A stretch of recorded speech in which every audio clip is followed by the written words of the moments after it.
दोस्तों, स्वागत है आपका हमारे इस YouTube चैनल पर जिसका नाम है फार्मालॉजिक। इस वीडियो में हम डिस्कस करने वाले हैं MCQ सीरीज जो आपके एग्जाम पॉइंट ऑफ व्यू से काफ़ी इंपॉर्टेंट रहेंगे। इस वीडियो में हम कुछ MCQ सीरीज डिस्कस करेंगे जो आपके GPAT एग्जाम्स के लिए, DI एग्जाम्स के लिए, किसी भी फार्मासिस्ट एग्जाम के लिए काफ़ी नेसेसरी रहेंगे और काफ़ी हेल्पफुल रहेंगे। फर्स्ट क्वेश्चन है हमारा, the science which deals with the drugs and their action on human body is called. यानी यहाँ एक डेफिनेशन की बात हो रही है, साइंस के उस ब्रांच की बात हो रही है जो कि डील करता है ड्रग्स के बारे में और उसके एक्शन के बारे में ह्यूमन बॉडी पर, उसे हम क्या कहते हैं। इसमें ऑप्शन है हमारे फिजियोलॉजी, पैथोलॉजी, फार्माकोलॉजी, माइक्रोबायोलॉजी। इसका करेक्ट आंसर है हाँ, फार्माकोलॉजी। नेक्स्ट क्वेश्चन है हमारा, the study of absorption, distribution, metabolism and excretion of drug is known as. फिर ये एक डेफिनेशन है, इसमें हम उस ड्रग की स्टडी के बारे में बात करते हैं। यानी यहाँ पे एब्जॉर्प्शन ड्रग की, distribution, metabolism, excretion of drug, उसे हम क्या कहते हैं। इसका करेक्ट आंसर है फार्माकोकाइनेटिक्स। नेक्स्ट क्वेश्चन है हमारा, the science which is concern with the study of mechanism of action of drug and the pharmacological effect produce on human body is known as. ये फिर एक डेफिनेशन है, ये फिर उस एक ब्रांच ऑफ साइंस के बारे में बात करता है जहाँ में हम जो ड्रग का है उसका मैकेनिज्म ऑफ एक्शन पढ़ते हैं और उसका फार्माकोलॉजिकल इफेक्ट पढ़ते हैं ह्यूमन बॉडी पे, उसे हम क्या कहते हैं। ऑप्शन है हमारे pharmacokinetics, toxicology, pharmacology, pharmacodynamics. Toxicology हमें पता है, इसमें हम पढ़ते हैं adverse effect of drugs on living system और कैसे हम उसको प्रिवेंट कर सकते हैं। इसके अलावा फार्माकोलॉजी की डेफिनेशन हमने अभी ऊपर देखी, फार्माकोकाइनेटिक्स की डेफिनेशन देखी। इसका करेक्ट आंसर है फार्माकोडायनामिक्स। 4 क्वेश्चन है हमारा।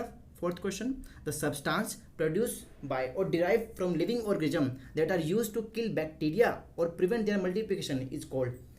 यानी यहाँ उस सब्सटेंस की बात हो रही है जो कि लिविंग ऑर्गेनिज्म से प्रोड्यूस की जाती है या फिर उससे डिराइव की जाती है और जिसे हम यूज़ करते हैं बैक्टीरिया को किल करने के लिए या फिर उसकी मल्टीप्लिकेशन को प्रिवेंट करने के लिए, तो उसे हम क्या कहते हैं। इसमें ऑप्शन है हमारे antibiotics, antidotes, hormones, enzymes.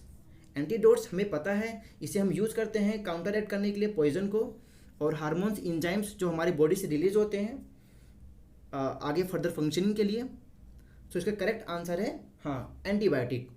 5th question है हमारा, drugs are excreted from the body through. यानी जो हमारे ड्रग होते हैं वो हमारे बॉडी से एक्सक्रीट आउट होते हैं, किसके थ्रू होते हैं।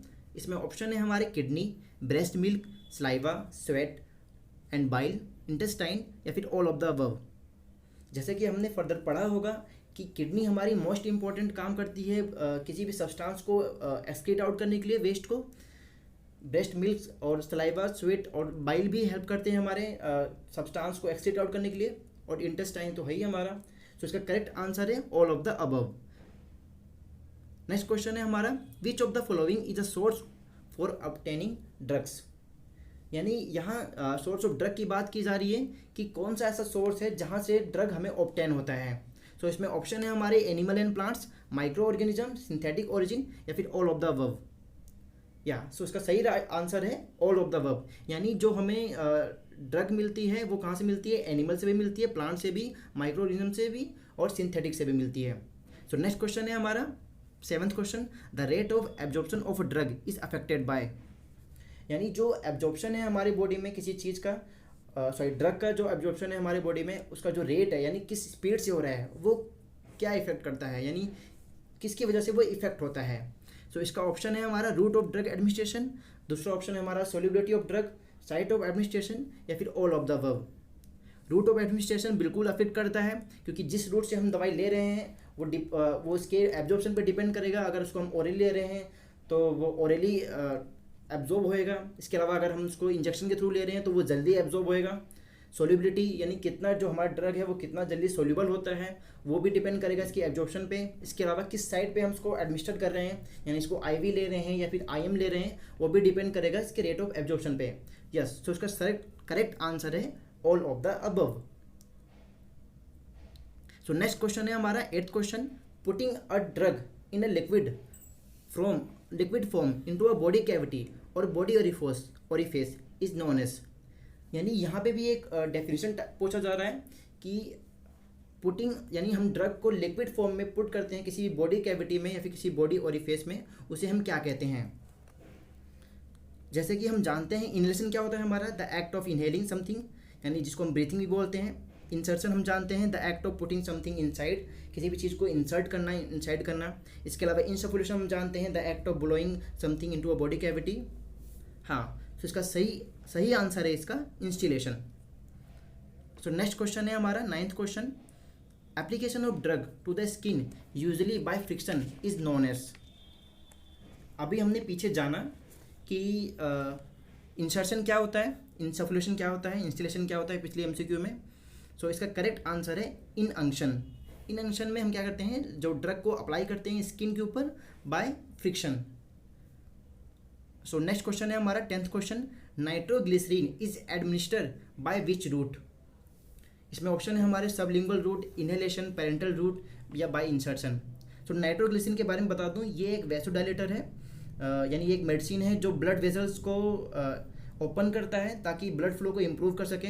यूजुअली इसको हम यूज़ करते हैं एंजाइना के सिम्टम्स को दूर करने के लिए, लाइक चेस्ट पेन। तो हम इसको कैसे एडमिनिस्टर करते हैं, तो इसका सही आंसर है by sublingual route. Next question है हमारा 11th question, when the drug is introduced in the bone marrow this route is called. यानी किस रूट से हम ड्रग को बोन मैरो में इंट्रोड्यूस करवाते हैं। सो इसमें ऑप्शन है हमारा इंट्रापेट्रिनल, इंट्राथिकल, इंट्रामेडुलरी या फिर इंट्राआर्डियल। इंट्रापेट्रिनल क्या होता है, इसमें हम पेट्रिनल के उसके पेट्रोनियम के अंदर हम एडमिनिस्टर करते हैं। इसके अलावा ये स्टमक के रीजन होता है। इसके अलावा इंट्रामेडुलरी क्या होता है, यानी मेडुलर रीजन के बीच में देते हैं। इंट्राआर्टियल हम सब जानते होंगे, इंट्राआर्टियल आर्टरी के बीच में देते हैं। और इंट्राथिकल होता है जो कि स्पाइनल कॉर्ड के रीजन में दिया जाता है ताकि मेडिसिन सेरिब्रो स्पाइनल फ्लूइड में मिक्स हो सके। सो इसका करेक्ट आंसर है इंट्रामेडुलरी। इसे हम इंट्रा ओसियस इन्फ्यूज़न भी बोलते हैं, यानी जब हम ड्रग को बोन मैरो में इंट्रोड्यूस करवाते हैं तो इसको इंट्रामेडुलरी वैसे बोलते हैं, और इस इन्फ्यूज़न को हम इंट्रा ओसियस इन्फ्यूज़न बोलते हैं। सो इसका करेक्ट आंसर है इंट्रामेडुलरी। नेक्स्ट क्वेश्चन है हमारा 12th question, when the medicine is administered into the spinal cavity this route is known as. अभी मैंने आपको पिछले एमसीक्यू में बताया कि इंट्रा एथिकल क्या होते हैं, कि जो स्पाइनल रीजन में दिए जाते हैं, जो कि मतलब वो मेडिसिन सेरिब्रो स्पाइनल फ्लूइड में मिलते हैं। हाँ, तो इसका वही करेक्ट आंसर है इंट्राथेकल। सो नेक्स्ट क्वेश्चन है हमारा, test dose of penicillin is administered by which of the following route. यानी जो पेनिसिलिन की जो टेस्ट डोज दी जाती है, एडमिनिस्टर की जाती है, वो किस रूट से दी जाती है। इसमें ऑप्शन है हमारा सबक्यूटेनियस, इंट्रावेनस, इंट्रामस्कुलर या फिर इंट्राडर्मल। सो हम वैसे देख सकते हैं इंट्रामस्कुलर यानी मसल्स के अंदर, इंट्राडर्मल यानी डर्मस लेयर के अंदर, सबक्यूटेनियस लेयर के अंदर, इंट्रावेनस यानी वेन्स के अंदर। सो इसका करेक्ट आंसर है डी, इंट्राडर्मल। इंट्राडर्मल से ही हम जो मेडिसिन होती है हमारी पेनिसिलिन होती है, टेस्ट डोज को हम देते हैं। 14th क्वेश्चन है हमारा, when a drug is administered through the layer of skin into areolar tissue this is known as. यानी जब ड्रग के हम उस लेयर पे देते हैं जहाँ पे एरियोलर टिश्यू मौजूद होता है, तो उस लेयर को या फिर उस एरिया को, उस लोकेशन को हम क्या कहते हैं। इसमें ऑप्शन है हमारा intradermal administration, intraarterial administration, subcutaneous administration, intramuscular administration. So इसका करेक्ट आंसर है सबक्यूटेनियस एडमिनिस्ट्रेशन, क्योंकि इसमें हम इंट्राआर्टियल हमारी आर्टियल रीजन आ जाती है और सब इंट्रामस्कुलर हमारी मस्कुलर रीजन आ जाते हैं। डर्मल हमारा जो है स्किन का लेयर, स्किन का रीजन है, ये सबसे ऊपर का रीजन होता है, तो इसको हम सबसे डीप लेयर में देते हैं जो कि है हमारी सबक्यूटेनियस एडमिनिस्ट्रेशन। इसका करेक्ट आंसर है सबक्यूटेनियस। नेक्स्ट क्वेश्चन है हमारा 15th क्वेश्चन है हमारा, in order to administer a drug safely the nurse should know to read which of the following fact in the drug order. इसमें option है हमारा, मैं आपको क्वेश्चन समझा देता हूँ कि ड्रग को सेफली इंट्रोड्यूस करने के लिए नर्स को क्या है कि क्या इंपॉर्टेंट चीज़ है कि जो नोट करके रखे एक फॉलोइंग ऑर्डर में। इसमें ऑप्शन है हमारा name of the patient, name of the drug. दूसरा ऑप्शन है हमारा dosages of drug and route of administration. Third option है हमारा date of signature of the physician. And last option है हमारा ऑल ऑफ द अबव। ये सारी चीज़ important है अगर हम ड्रग को सेफली एडमिनिस्टर कराते हैं उसके लिए, तो इसका करेक्ट आंसर है all of the above. Next question है हमारा विच of the following statement regarding drug administration is incorrect, यानी ड्रग को एडमिशन करने के लिए कौन सा स्टेटमेंट इनमें से इनकरेक्ट है। सो फर्स्ट इसमें जो हमारा स्टेटमेंट है वो क्या कहता है, when drug is administered by injection there is rapid response of drug. So ये सही है, क्योंकि अगर हम ड्रग इंजेक्शन के थ्रू लेते हैं उसका एक्शन जल्दी होता है एज कम्पेयर टू ओरली। इसका सेकेंड ऑप्शन है by parenteral route the drug go directly into the blood so no absorption is required. ये भी सही है कि जो दवाइयाँ हम पेरेंटल रूट से लेते हैं उसका जो एब्जॉर्प्शन होता है वो भी आसानी से जल्दी होता है, उसका एब्जॉर्प्शन रिक्वायर्ड नहीं होता है, सॉरी। और थर्ड ऑप्शन है हमारा parenteral route can be use in case of unconscious patient. Parenteral route हम अनकॉन्शियस पेशेंट के लिए भी यूज कर सकते हैं, राइट। और लास्ट ऑप्शन है हमारा parenteral route can not be use in case of unconscious patient. Yes, इसका करेक्ट आंसर है D, parenteral route can not be use in case of unconscious patient. 17th question है हमारा regarding drug administration which of the following statement is correct, यानी drug को administer कराने में इसमें कौन सा स्टेटमेंट जो है कि करेक्ट है। The child dose is less in comparison to adult dose, ये सही है, क्योंकि जितना चाइल्ड डोज अगर हम कंपेयर करें एडल्ट डोज से वो हमेशा कम रहता है। सेकेंड ऑप्शन है in administration of drug to female patient the factor like pregnancy lactation menstruation are to be concerned. ये भी सही है कि जब हम दवाइयाँ फीमेल पेशेंट को देते हैं तो हम चेक करते हैं कि वो प्रेग्नेंट है, लैक्टेशन है, या फिर उनमें जो उनका मेंस्ट्रुएशन साइकिल है वो कैसा चल रहा है, उस हिसाब से हम दवाइयाँ देते हैं। थर्ड ऑप्शन है हमारा 5 राइट्स, राइट टू पेशेंट, यानी right patient, right drug, right dose, right time, right method, ensure safely in giving drugs, ये भी सही है। और तो इसमें हम कह सकते हैं ये तीनों ही स्टेटमेंट सही है, तो इसका सही आंसर है all of the above. So next question है हमारा 18th question, drug use to relieve pain are, यानी कौन सी दवाइयाँ हैं जो हम यूज़ करते हैं पेन के लिए। जैसे कि हम जानते हैं जो हमारी एंटीबायोटिक होती है उसको हम यूज़ करते हैं फीवर को प्रिवेंट करने के लिए या फिर रिड्यूस करने के लिए। एंटीबायोटिक्स को हम यूज़ करते हैं ताकि हम बैक्टीरिया को किल कर सकें या फिर उसके फर्दर उसके ग्रोथ को हम प्रिवेंट कर सकें। इसके अलावा एंटीपोरेटिक्स इसको हम यूज़ करते हैं इचिंग के लिए, टू रिलीव फ्रॉम इचिंग। सो इसका करेक्ट आंसर है एनाल्जेसिक्स। एनाल्जेसिक्स हम यूज़ करते हैं पेन को रिलीव कराने के लिए। नेक्स्ट क्वेश्चन है हमारा 19th क्वेश्चन है हमारा, drug which help in reducing fever are, यानी वो दवाइयाँ जो हम फीवर को रिड्यूस करने के लिए यूज़ करते हैं उसे हम क्या कहते हैं।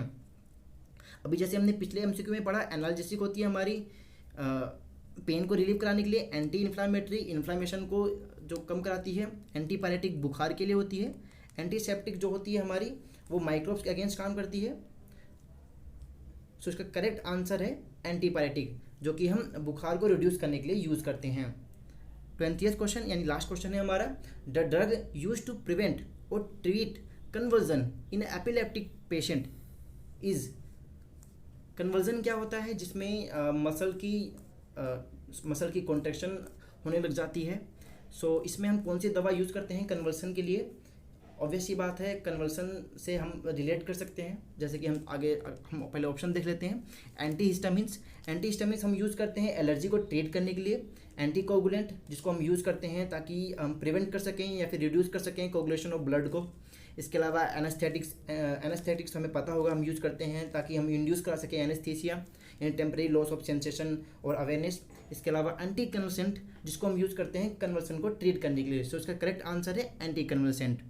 सो ये लास्ट क्वेश्चन था हमारा। इसके बाद मैं आपको प्लीज़ बताना चाहूँगा, इसमें हमारे पास एक बोनस क्वेश्चन भी है आपके लिए। उससे पहले मैं आपको बता दूँ कि प्लीज़ चैनल को जरूर सब्सक्राइब करें और हमारी सारी वीडियोस देखें। हमने बहुत अच्छी अच्छी वीडियोस बनाई हैं जो आपके एग्जाम पॉइंट ऑफ व्यू से काफ़ी हेल्पफुल रहेंगे। सो हाँ ये हम बात करते हैं हमारे 21th क्वेश्चन के लिए, जो कि बोनस क्वेश्चन है।